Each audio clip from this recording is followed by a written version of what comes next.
Hello, and welcome to another video in my Fundamentals of Orchestration series. Today I'll be discussing how to take music written for piano and orchestrate that music for the string section. Orchestrating piano music is one of the most common tasks for an orchestrator or arranger, and there are many scenarios where this process is a necessary one. For instance, you may be asked to arrange a pre-existing piano piece, let's say a Brahms piano solo for strings, or perhaps you have sheet music for a song that includes voice and piano, and you've been asked to arrange this for strings. Or another likely scenario is that you've written a piano piece yourself and now want to arrange that piece for strings. Regardless of the reason, there are a few things you may want to keep in mind during this process. In this video, I'll go into detail on some of those strategies using several short piano excerpts that I've composed myself.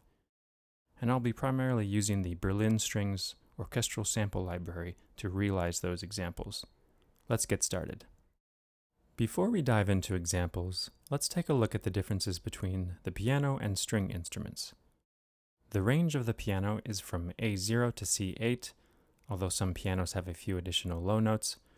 The range of the string section from the lowest bass note to the highest violin note is roughly the same, although the lowest notes in the piano are only possible on contrabasses that have a fifth string or a C extension, and the highest notes in the piano are most easily accessible via string harmonics.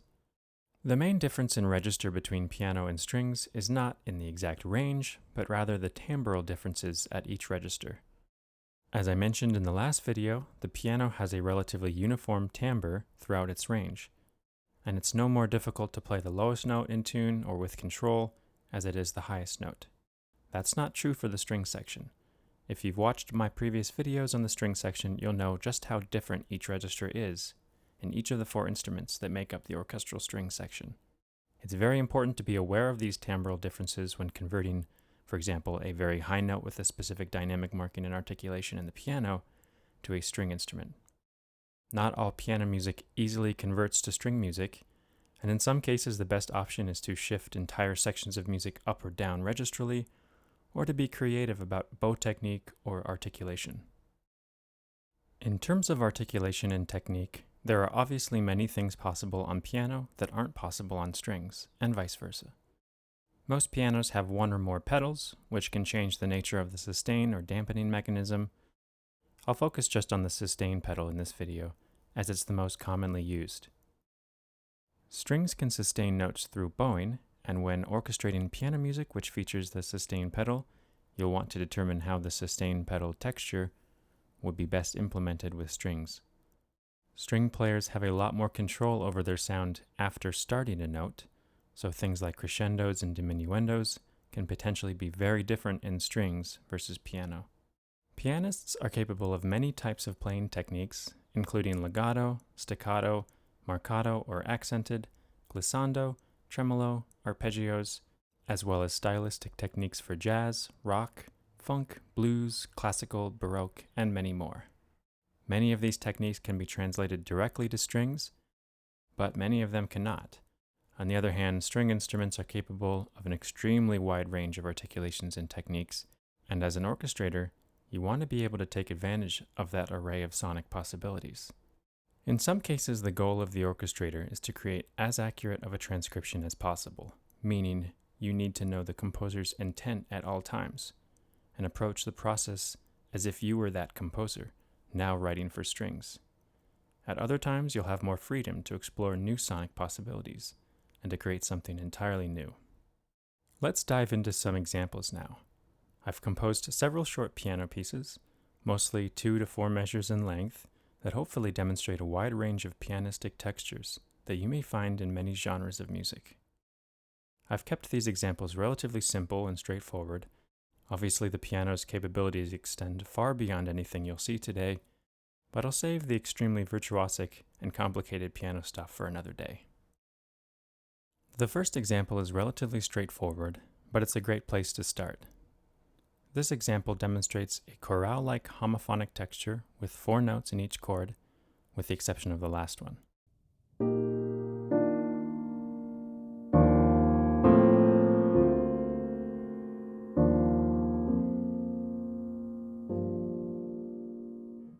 One of the first things I look for is register. In this example, the top two notes of each chord will work in the violins, the third highest note in each chord will sit nicely in the viola, and the lowest notes will work in the cello. If this weren't the case, I might consider shifting the entire piece up, maybe by a semitone or two. I've found that piano music in this range, or even lower, will sound just fine in piano, but at the same exact register may sound muddier in strings. It's not uncommon to find piano music transposed up just a bit to accommodate the timbral and registral differences in the string section. If writing for live players, especially beginner to intermediate players, you may also find that music written in keys with many sharps or especially with many flats will be performed more easily if adjusted to a friendlier key, like C, G, D, or A major and the relative minor keys. In this example, I'll keep it as is. I'll leave out the basses, as I think basses would add too much low end. Also, as the example in piano has no slurs or articulations, I'll have the strings bow each note separately. Here's what that sounds like using the Berlin Strings sample library.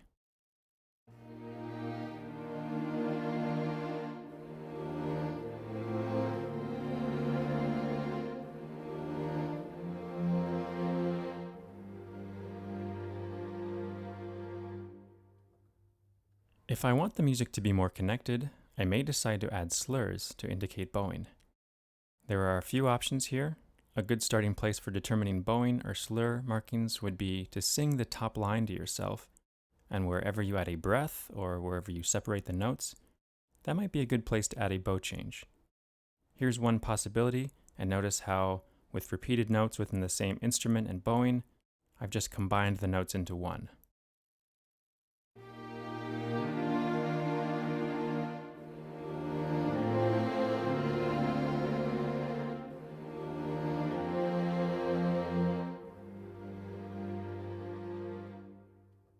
Here's another possibility which sounds just slightly different.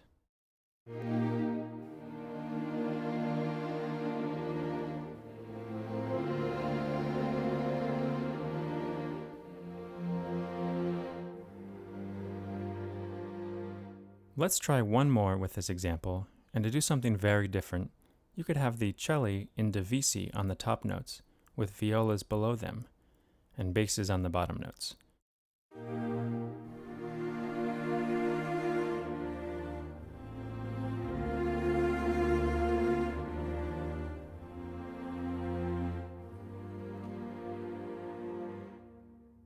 This sounds quite a bit different, but you get a silky quality in the top notes now because of where the celli are located, and also added warmth in the low end with the basses. Let's move on to the next example. Here we have a short excerpt in a minimalist style, where a simple chord progression is arpeggiated in the right hand and syncopated in the left.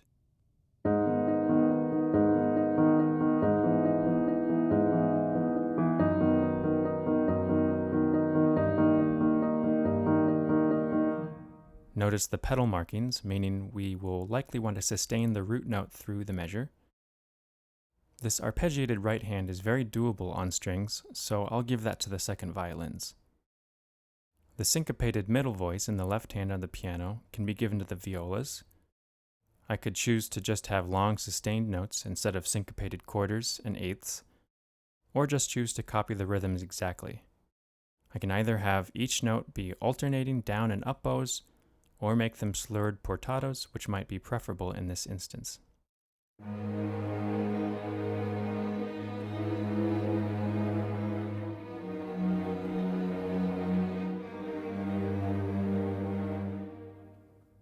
This version has the celli on sustaining root notes, but I could also help to accent the downbeats by bringing in pizzicato basses in the same octave. It's a nice way of punctuating the downbeat without being too heavy. In this version, I've also taken some liberties with the viola part and added additional arpeggios.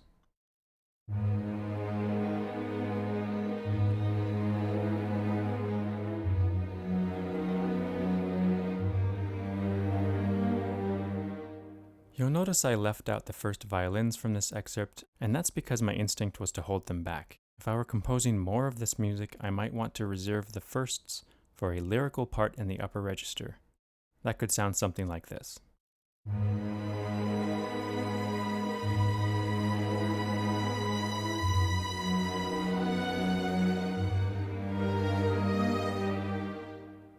Let's move on to the next example.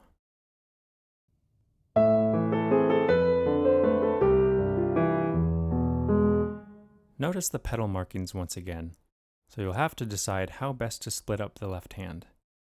You could have cello on the low note and violas playing beats 2 and 3, but unfortunately violas won't be able to play some of those notes in the 3rd and 4th measures. You could transpose the whole thing up, let's say to D minor. I can then double the melody an octave lower in the 2nd violins and add bass pizzicatos an octave lower than the cello.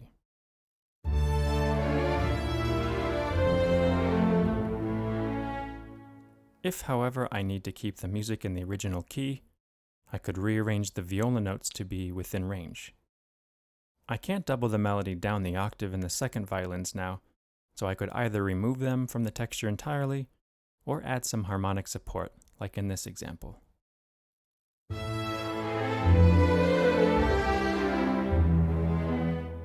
I could also divide the cello in half so that the original notes of the left hand are more accurately represented. Then I'll position the violas just above the cello registrally.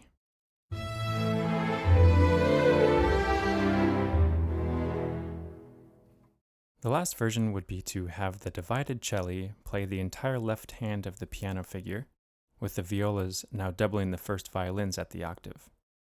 I'll leave the 2nd violins out of this texture.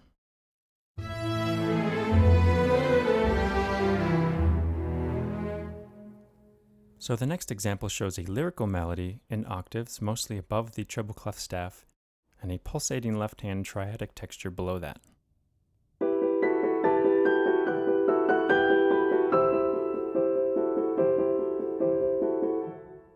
I'd like to have those 8th notes in either violins or violas to keep a relatively neutral timbre. My instinct is to have 1st violins divided in half on the melody. This puts the top note fairly high up on the E string, but advanced players would have no problem. So then I have 3 notes in the left hand of the piano to divide into 2 sections. I'll split the 2nd violins in half and give them the top 2 notes, with the violas on the bottom note.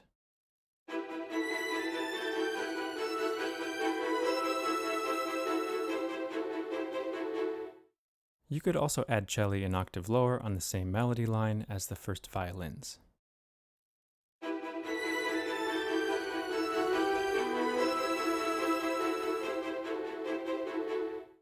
If you've decided that those top notes of the upper violin 1 section are too high, you could obviously transpose the music down, but in cases where that's not possible, you might consider just having a violin soloist on the top octave.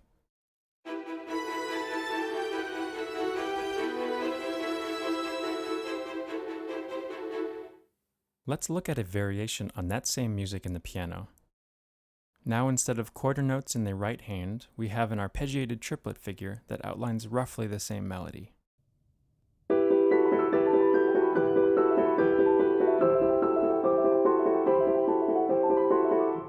It's a more pianistic texture, but how do we go about orchestrating this for strings? You could potentially copy and paste this new triplet rhythm, but I think that you'll find the strings to be less graceful and delicate than the piano in this range. Instead, we can attempt to capture the same basic effect in a more string-friendly technique.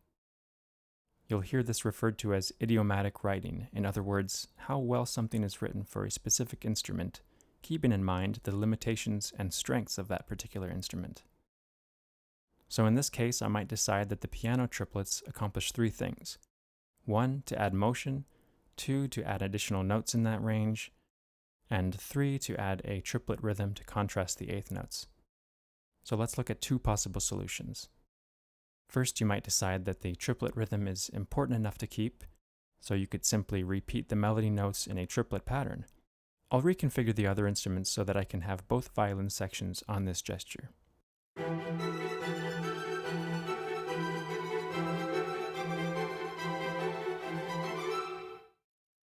You might instead decide that the triplet rhythm isn't as important as simply adding motion, in which case violin tremolos might suffice.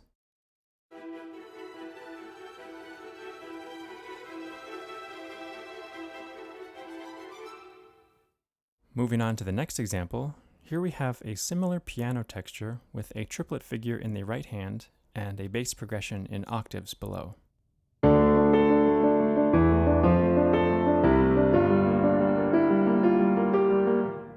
direct arrangement might look something like this. I've placed the right hand, note for note, in the violins, and the low strings have the sustaining line. I divided cello in half to balance out the 2 octaves. I also added some dynamic markings in the sustaining part to give the music more direction and clearer phrasing.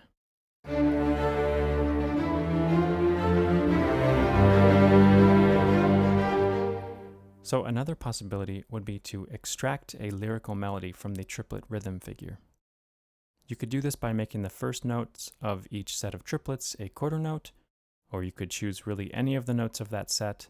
I think you'll want to piece together something that maintains the contour of the original, or something close to it, but you don't necessarily have to be strict about it, unless of course you're required to make an exact transcription. I think maintaining the triplet rhythm in some way is important, so I'll have the violas and second violins serving that role. I'll give first violins that new line and keep cello and basses on the low part.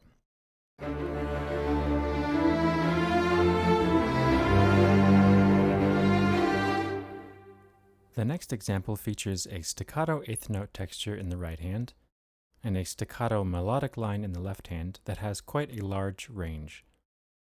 Luckily, range won't be an issue with strings in this case.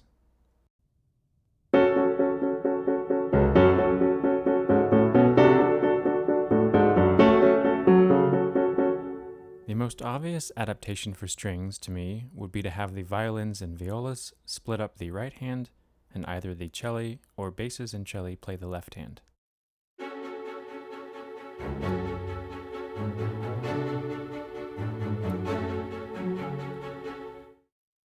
Another option might be to have each section play pizzicatos instead of bowed staccatos. Both the high and low strings would work well on pizzicatos, although here you can see I decided to change how the violins are divided. You certainly wouldn't have to do it this way. You could keep each section on their own note, but perhaps it's more interesting to have the violins staggered like this, and the accented notes are given more emphasis.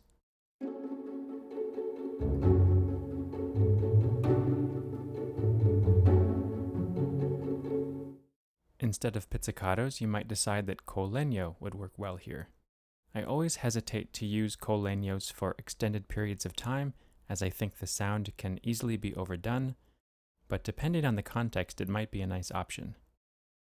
I probably wouldn't have the low string melody on col legno, as the intonation and dynamics aren't as stable. There's a lot of added noise with col legno, as the player is literally tapping or striking the wood of the bow to the strings.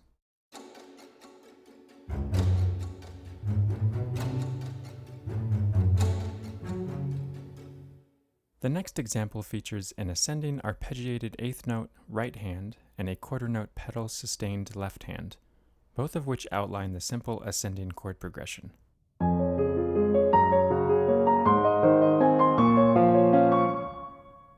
So immediately I know that I want to have cello or basses sustaining the lowest note through the measure, and I must decide how to split up the right hand texture.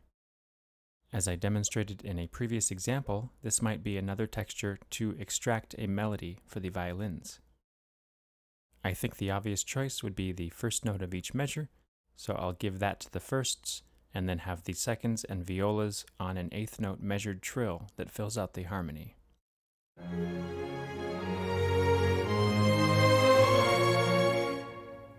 There are a few other things to think about in this example, for instance, whether or not to split the first violins in octaves as I did, or whether or not to move the basses down the octave. I chose in this example to keep them at the original octave, but technically this would work down the octave as well. You might also choose to divide the cello in half, which could be done in a number of ways. And similar to an earlier example, you might decide to give the upper strings tremolos.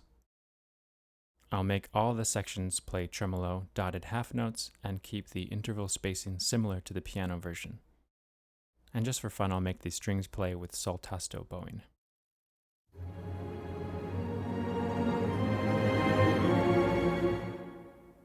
So the next example features a simple triplet melody that outlines A minor and eventually lands on the dominant harmony. The left hand features a very common piano texture where the root is emphasized on the strong beats and a triad above on the off beats.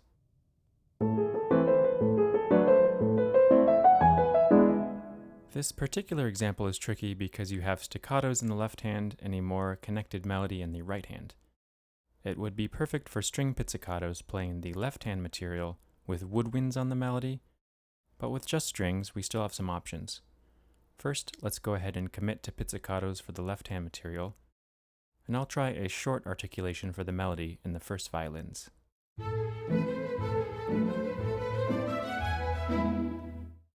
In the next version, I've expanded the pizzicato range upward, and now the double stop pizzicatos will produce a stronger and more effective sound.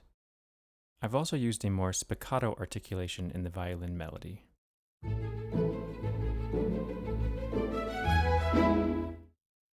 In this last version, I decided to give the melody to a solo violin using spiccatos, which leaves the remaining violin ones to play pizzicatos. You'll notice how the double stop pizzicato ranges overlap a bit between violins and violas. In general, to make it easy for string players, whenever possible, I like to aim for intervals of sixths, or to take advantage of open strings.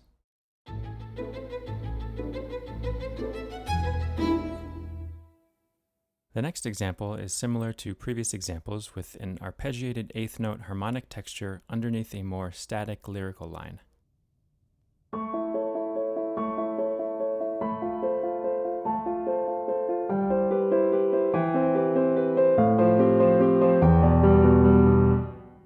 I might choose to give the middle voices, in this case second violins and violas, measured trills, which will certainly capture the rhythms and harmonies accurately. I'll have the cello sustain the bottom note of the piano, which will account for the pedaling in the piano. Also, to emphasize the 3/4 meter, it might be nice to add bass pizzicatos in that same register. Then when the music shifts downward, the basses can switch to arco alongside the cello. Once again, I'll let the first violins handle the high melody.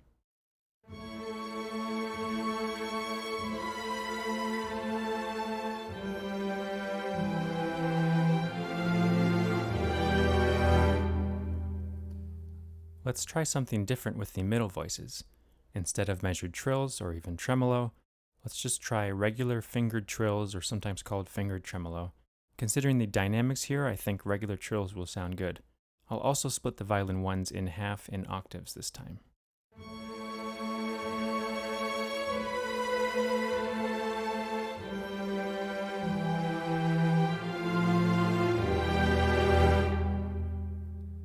Moving on, here we have another example where, as an arranger or orchestrator, you have to decide how to extract melody and accompaniment out of the piano texture.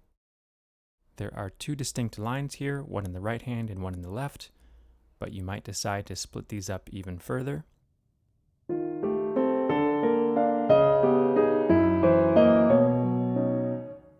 First, I'll show a simple version where the first violins have the right hand material unaltered, and I'll split up the left hand between cello and violas.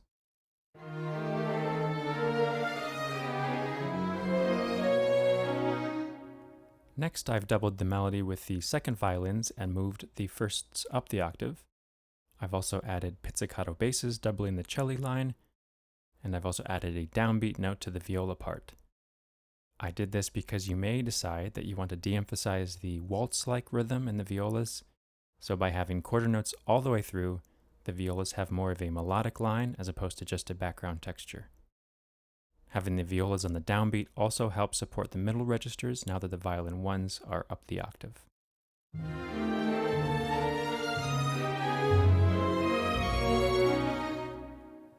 In the next version, I've given this melody line, which isn't too high, to the violas. I've divided the cello in half on the left-hand material, and I've doubled the downbeat with bass pizzicatos.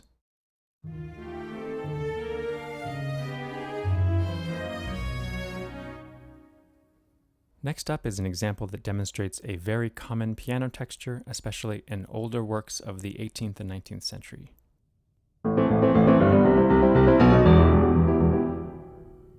I've added this example to show the common way of arranging this for strings. Normally you don't want to have the upper part on just the offbeats. This is a composite texture that works well for piano, but as soon as you start dividing it up among many players, it's better to just give everyone the whole string of eighth notes as shown here.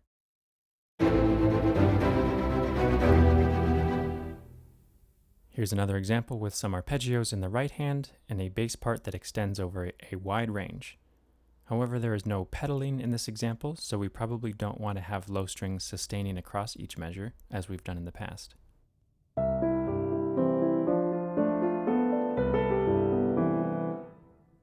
Here's what I would probably do here. I've extracted a more lyrical melody from the right hand, so I'm taking that initial E as it's separated registerly from the rest, and I'm sustaining that until beat 3 of measure 2, at which point I'll take another chunk of that right hand for the melody. This mostly leaves an arpeggiated line intact underneath, which I'll give to the violin 2s. I'll split the left hand piano material between cello and violas, and I've had to add just a few notes in the violas to balance things out. Overall, I'm not adding a whole lot of material, but just enough to establish clear rolls for each section, the violins, violas, and cello.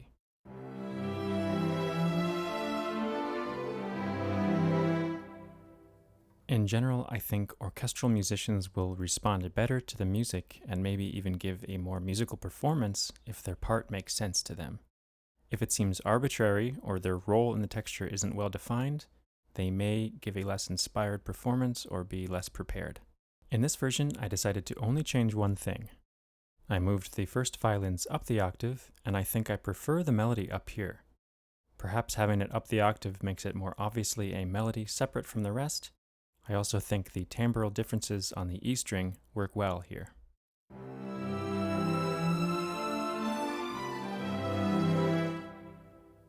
The next example demonstrates something I haven't really shown yet, and that is a fortissimo piano texture with the left and right hands in relatively low and high registers respectively. Something to keep in mind here is that with only 2 hands, the pianist is limited to the number of notes and the range that those notes occupy. Well, the string section isn't as limited in that way, so we can take advantage of a more full range.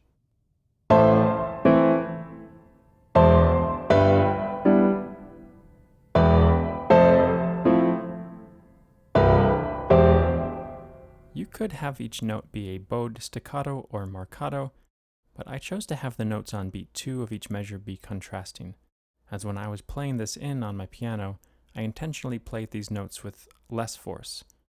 So to highlight that contrast, I'll make these notes pizzicato. It's possible for each player to play the fortissimo marcatos on the downbeat and pizzicato on the next beat. That works fine. I've also added down bow markings on beat 3 to achieve a stronger accent. Normally the string players would play beat 3 with an up bow and the next note with a down bow, but it's perfectly fine to have them both be down bows if you like.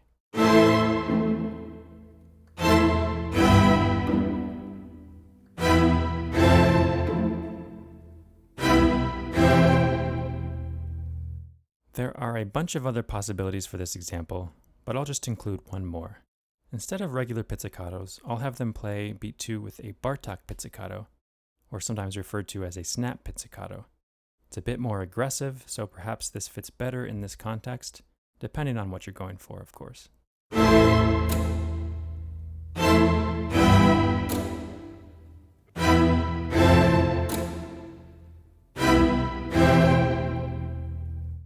I'll finish up today with an example that is harmonically very different from the rest.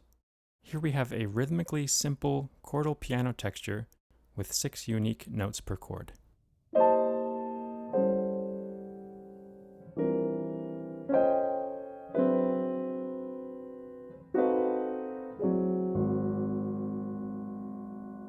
I think that this excerpt would work perfectly for muted strings to create a more silky timbre. I'll divide the upper strings in half so that each half gets 1 of the 6 notes. That leaves the low G sharp in the piano for cello and basses. I've also included a portamento bowing between measure 1 and 2, as I'm trying to capture a particular aesthetic and style.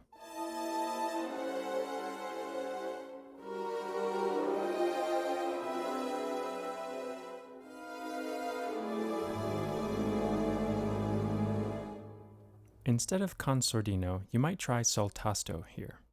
I've also decided to split the basses here with half of them playing pizzicato.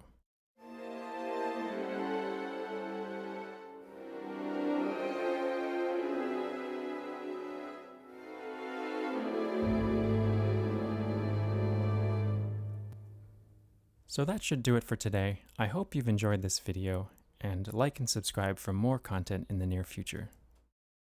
I'll be looking at the woodwind family next, and eventually brass and percussion, before I put the full orchestra together.